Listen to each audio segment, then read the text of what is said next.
The autumn wind carried the scent of burning leaves through the suburbs of Cedar Falls, Ohio. But on Maple Street, the smoke was different, thicker, more urgent. Mrs. Henderson's two-story colonial was engulfed in flames that painted the October sky orange against the darkness. Sarah Chen adjusted her grip on the clipboard as she watched the fire department's final efforts. As the county's lead social worker, she'd seen too many scenes like this. But tonight felt different. The silence was broken only by the crackling of dying embers and the soft whimpers coming from the ambulance parked at the curb. The parents didn't make it out. Fire Chief Martinez approached her, his face grim beneath the soot. Carbon monoxide got them first, but we found these three in the back bedroom. Sarah's heart clenched as she looked toward the ambulance. 3 children, barely 2 years old, sat wrapped in Red Cross blankets. Triplets, Emma, Ethan, and Ellie Henderson. Their wide eyes reflected the dying flames, and none of them had spoken a word since being pulled from the wreckage. Dr. Patricia Williams emerged from the ambulance, shaking her head. Physically, they're fine. Minimal smoke inhalation. But they're in severe shock. They haven't responded to any of our attempts at communication. The next morning at Cedar Falls Children's Services, Sarah stared at the mounting stack of rejection letters. The Hendersons had no living relatives. 3 different foster families had already declined after hearing about the triplets' condition. 3 traumatized toddlers who won't speak. Margaret Foster, the agency director, rubbed her temples. Sarah, you know how difficult it is to place even one child with special needs, let alone 3 siblings. The phone rang constantly. Too many children for our space. We're not equipped for trauma cases. Triplets would overwhelm our other children. Each rejection felt like another door slamming shut. By noon, Sarah sat in her car outside Sunshine Elementary, watching children play during recess. Their laughter drifted through her partially open window, a stark contrast to the absolute silence of the Henderson triplets, who remained at the temporary care facility, barely eating, rarely sleeping, and never making a sound. Her phone buzzed. Another rejection. The Petersons had seemed promising, until they learned about the children's complete withdrawal from the world. As Sarah drove back to the office, she passed Pine Ridge Road, where modest houses lined both sides of the street. At the end of the cul-de-sac sat a small blue ranch home with an overgrown yard, and newspapers piling up on the front porch. She'd noticed it before. It had that abandoned look of a house where grief lived. What she didn't know was that inside that house, someone was watching her drive by. Someone who understood silence better than most. Thomas Mitchell stood at his kitchen window, barefoot on the cold linoleum floor, watching the social worker's car disappear around the corner. He'd been watching the comings and goings on Pine Ridge Road for months now, ever since he'd stopped caring about shoes, schedules, or much of anything else. The house felt impossibly large for one person. Lily's coffee mug still sat in the sink, unwashed. Her garden gloves lay on the counter where she'd left them the morning before the accident. 6 months had passed since the drunk driver had stolen his wife and their unborn daughter in one devastating moment, but Thomas couldn't bring himself to move a single item that belonged to her. The knock on his door came 3 days later. Thomas opened it to find Sarah Chen standing on his porch, briefcase in hand, professional smile wavering slightly as she noticed his bare feet. "Mr. Mitchell, I'm Sarah Chen from Cedar Falls Children's Services. I'm sorry to bother you, but I wondered if I could speak with you about a foster care opportunity." Thomas almost closed the door. Almost. But something in her eyes, a desperation masked by professional composure, made him hesitate. "I'm not interested," he said quietly. "These children," Sarah continued, "they've been through something unimaginable. A house fire took their parents. They're triplets, just 2 years old, and they haven't spoken since the night of the fire. No one wants them because they're challenging." Thomas's hand tightened on the doorframe. "I can't help you. They just need someone who understands that sometimes silence isn't broken, it's shared." The words hit Thomas like a physical blow. He stared at the stranger who somehow understood what he'd been living with for 6 months. The crushing weight of a house too quiet, of conversations that would never happen, of laughter that had died with the people who created it. "I'm not qualified," Thomas said, but his voice had lost its edge. Sarah pulled out 3 photographs. This is Emma, Ethan, and Ellie. Emma was found clutching a burned teddy bear. Ethan keeps drawing circles on every piece of paper we give him. Ellie hasn't slept through the night since the fire. They sit together in perfect silence, like they're protecting each other from a world that's suddenly become dangerous.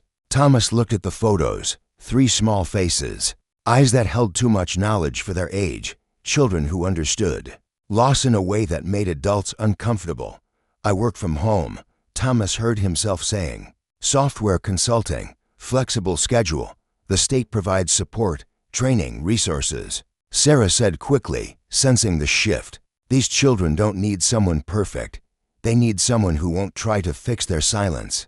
That evening, Thomas walked through his house barefoot, seeing it differently. Lily's craft room could become a playroom. The guest bedroom was already set up with twin beds. They could add a third. The backyard, which Lily had lovingly tended, was now a wilderness of possibilities for children who might need space to heal.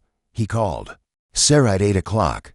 When can I meet them? The Cedar Falls temporary care facility smelled like industrial disinfectant and sadness.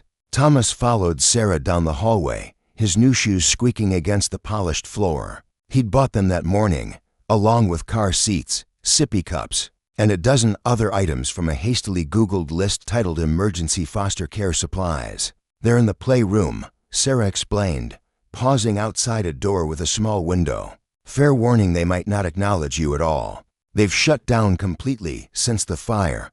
Through the window, Thomas saw them. 3 small figures sitting in a perfect triangle on a colorful rug. Emma held the remnants of a teddy bear, its fur singed and one ear missing. Ethan was methodically stacking blocks into towers, then knocking them down.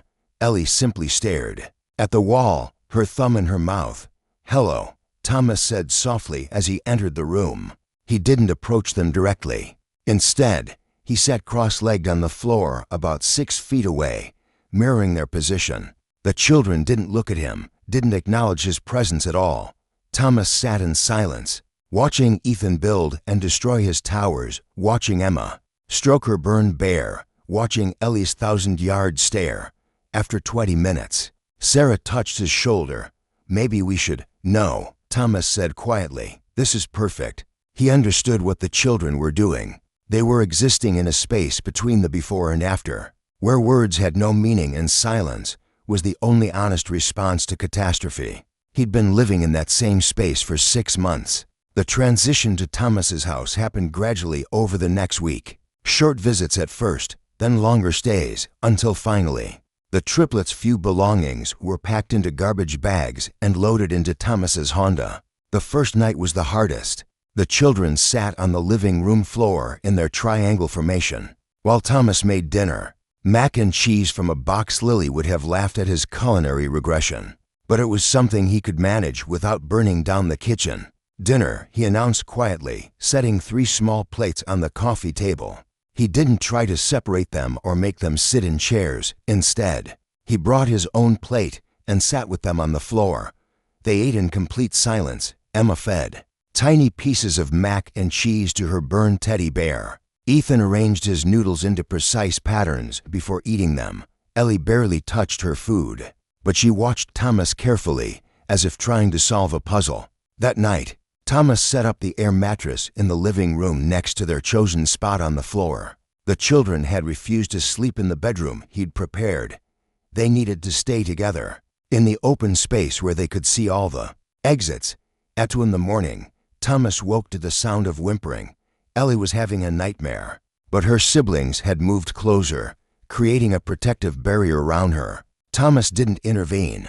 He simply stayed nearby, a quiet presence in their darkness. The days developed a rhythm. Thomas worked at his computer while the children maintained their silent vigil. In the living room, he narrated his actions. I'm making coffee now, time for lunch, going to check the mail, not expecting responses, but providing a steady stream of calm normalcy.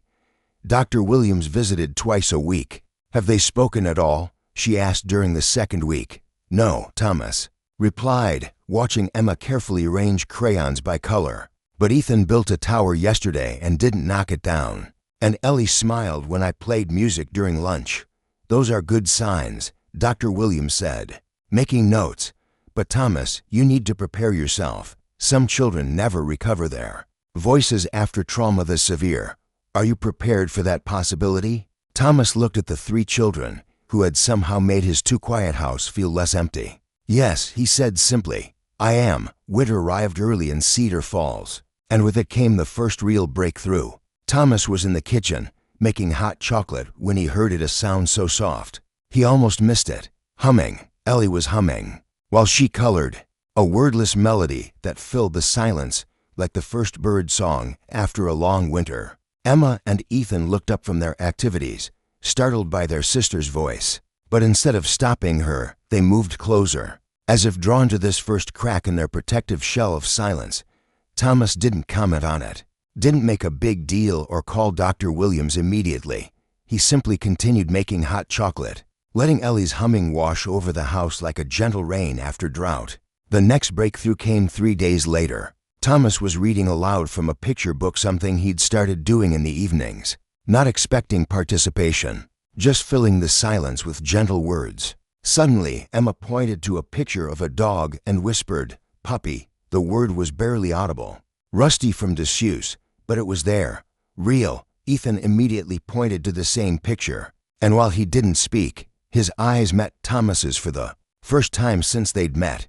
"Yes," Thomas said softly, "that's a puppy. Just like your teddy bear is a bear." Emma looked down at her singed companion, then back at Thomas. "Bear," she whispered. That evening, Thomas called Sarah.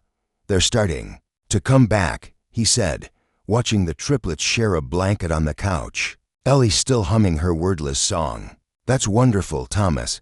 How do you feel about making this permanent? About adopting them?" Thomas had been thinking about that question for weeks.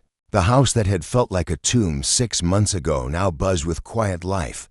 Lily's craft room had become a playroom filled with blocks and books. The guest bedroom finally served its purpose. The backyard would be perfect for a swing set come spring. "I want to adopt them," Thomas said, "but I want them to choose to when they're ready." The conversation came to weeks later, on a snowy Saturday morning. The triplets were having breakfast when Emma suddenly looked up at Thomas and asked, "Where Mama and Daddy?" Thomas had been preparing for this question, working with Dr. Williams on how to explain death and loss to traumatized toddlers. He knelt down to Emma's eye level.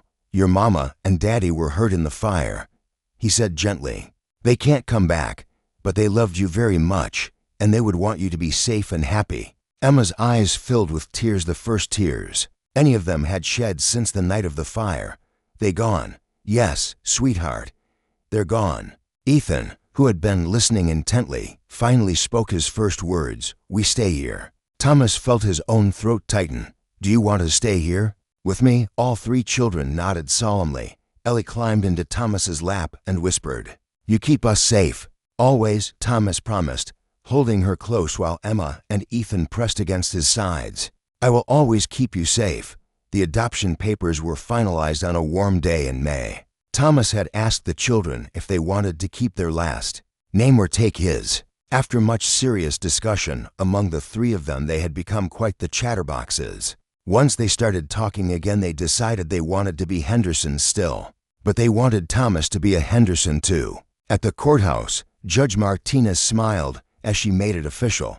"Mr. Thomas Henderson, meet your children, Emma, Ethan, and Ellie Henderson." That evening, as Thomas tucked them into their beds, they had finally agreed to sleep in the bedroom. Though they insisted on keeping the doors open, Emma looked up at him seriously. "Thomas, Daddy." She said their special name for him. "Are you sad about your other family?" Thomas sat on the edge of her bed, considering the question. He was sad about Lily and their daughter who would never be born.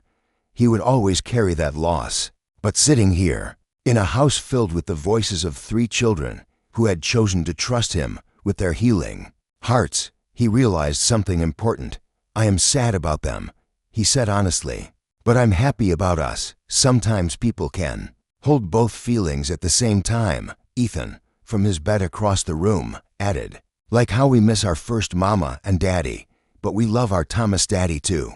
"Exactly like that," Thomas said, his voice thick with emotion. "Ellie, who had developed a habit of having the last word, yawned and announced, "Tomorrow we plant Mama Lily's flowers." Thomas had told them about Lily's garden, and they had decided that bringing it back to life would be a good way to honor her memory while building their new life together. As he turned off the lights and left their doors open, just the way they needed them to be, Thomas realized that silence had brought them all together. His silence of grief had recognized their silence of trauma, and in that recognition, they had found a way to heal together. The house was no longer too quiet. It was filled with the sounds of a family that had found each other. In the aftermath of lost bedtime giggles, morning chatter, and yes, still moments of comfortable silence, when words weren't necessary. Sometimes the most broken people are exactly what other broken people need to become whole again.